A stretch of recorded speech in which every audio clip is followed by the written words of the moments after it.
This is 5 on your side at 6. Focused on you. We continue to follow breaking news in Oakville, where a shooting has left 2 people dead and a 3rd person hurt. Thank you for joining us tonight. I'm Ann Allred. And I'm Mike Bush. This all happened just before 2 o'clock at an apartment on Chalet Forest Drive. 5 on your side's Annie Krall joins us now live from there. Well, exactly. And we actually just had a recent statement from police just about 30 minutes ago saying that this happened in the parking lot of the Black Forest apartment complexes.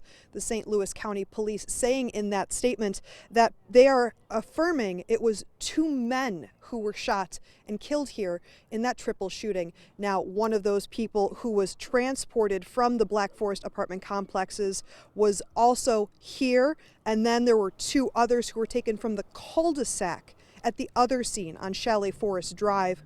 Police were unsure how many suspects were involved, which likely contributes to why schools were initially shut down this afternoon.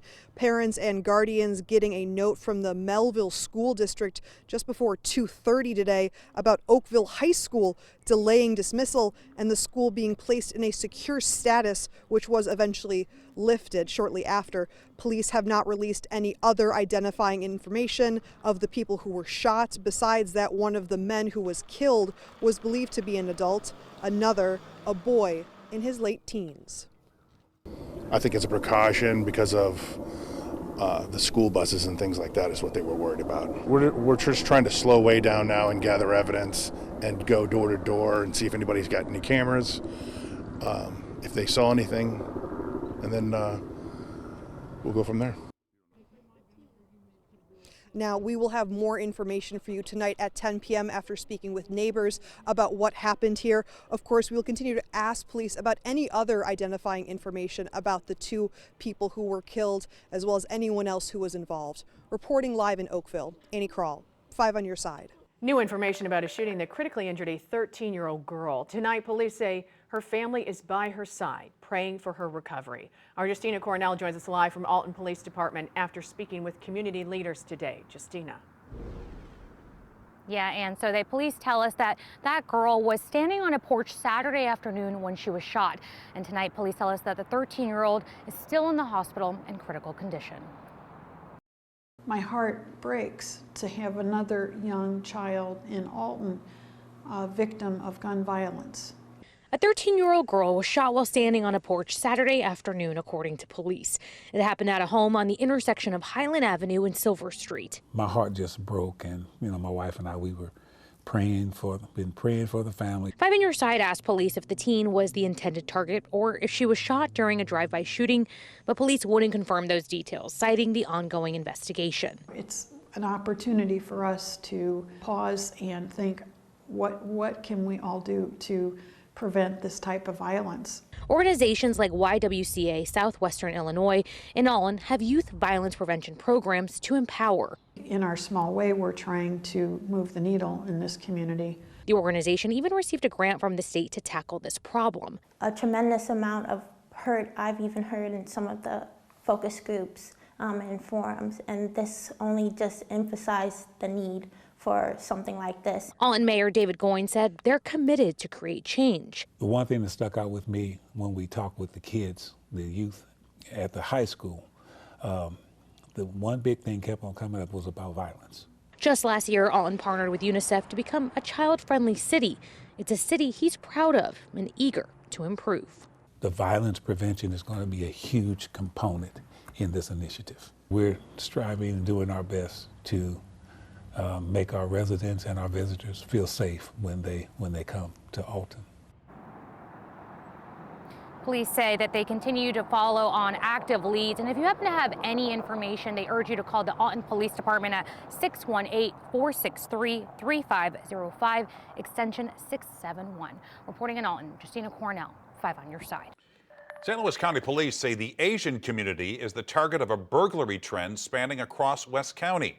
5 on your side's Diamond Palmer talked to police and business owners about the crimes, and she is live at St. Louis County Police Headquarters in Clayton tonight.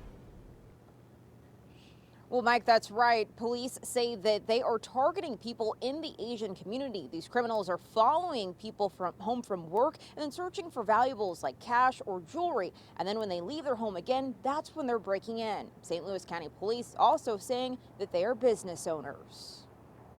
Criminals don't pick your race. They don't pick your age. They're just thinking you're easy. You don't pay attention. I think that's how. Ling Dai and her husband have owned Wonton King restaurant in Chinatown Square for the last 2 decades. And she's seen her fair share of crime impacting her community. People need to pay a little attention. Don't think like, oh, it's not my business. It never happened. It's, somewhere else. You got to be care about others too. That's what St. Louis County Police urged people to do in these posts on social media. Warning people to be aware of their surroundings, place valuables in a safe, install surveillance cameras, and communicate with neighbors to be on the lookout for suspicious vehicles. I think eventually we will catch these individuals. Sergeant Tracy Panis says so far 7 burglaries involving the Asian community have happened in West St. Louis County between January 13th through the 30th. So I believe the perception is out there that the Asian community doesn't trust banks and therefore they keep large amounts of cash in their homes. So that is why they're being targeted. But Dai says that's not always true. That's a rumor. Trust me. They're just thinking. But unfortunately not. No, everybody critical. Are you kidding me? And Dai has her own thoughts about what will happen when police catch the suspects. I believe karma, 100%.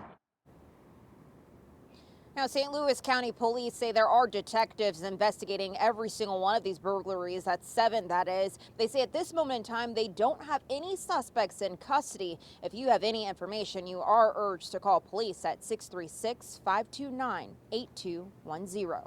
Reporting live here in Clayton, Diamond Palmer, 5 on your side. Missouri Governor Mike Parson is considering sending more members of the state's National Guard to the southern border. His announcement coming the day after a trip to support Texas and their Republican governor. But Governor Parson is not the only local politician making a trip to Texas as the immigration debate continues. 5 on your side's political editor Mark Maxwell is here to explain how the national debate is becoming part of local politics. Mark. And Mike, Democrats are inviting this fight, calling on members of Congress to put pen to paper or put votes on the board and do something about it. Republicans running in primaries are starting to challenge each other over which one would be tougher on enforcing immigration law. It's all a sign of just how much this immigration debate is intensifying in a presidential election year. Republicans ranging from the Speaker of the House. We have a catastrophe at our southern border. To the governor of Missouri. The border has to be secured. See a common problem. From Texas to New York, waves of illegal immigrants are now overwhelming our communities. But when a Republican senator from Oklahoma proposed a solution, there are gaps in our law. Obviously, there's been gaps in our law for a long time dealing with asylum. Critics called portions of it into question, like the plan to fund FEMA's efforts to provide shelter for migrants. House Republicans are not here to supply more buckets. We are here to stop the flow. Senator James Langford's proposal increases federal enforcement powers and gives the Department of Homeland Security Secretary emergency authority to summarily remove any migrant from another country. This has a very significant change in our border security, and that's what Americans are crying for. I support absolutely nothing of this a new bill that's been brought up. Darren Bailey, who's running for Congress in Illinois, sees the timing of the moment to travel to Texas on Monday. It's a little windy here today. Kind of like a storm's brewing. That's where he launched attacks at incumbent Republican Congressman Mike Bost. We have career politicians like my opponent, Mike Bost, who preach border security on the campaign trail, but betray us the very moment that it counts. Bost fired back in a statement saying, unlike my opponent who hastily planned a meaningless publicity stunt at the border because we're 1 month from an election, I've always viewed border security as a top priority. And in Missouri, Republican Senators Josh Hawley and Eric Schmidt have already come out swinging, criticizing this bipartisan immigration deal in the Senate. 2 other Republicans running for Congress in Missouri's 3rd congressional district, Bob Onder and Mary Elizabeth Coleman, also firmly opposed to that plan. The Border Patrol agents on the ground, they came out in support of it today. Coming up, results are in from the first day of a crackdown on expired license plates in Jefferson County. How many tickets were handed out? Plus, a food pantry at a North County school is helping students in more ways than one. A great sunset around St. Louis this evening, and the pleasant conditions expected to continue for a few more days. One hiccup in the forecast for tomorrow morning. See you in a few minutes.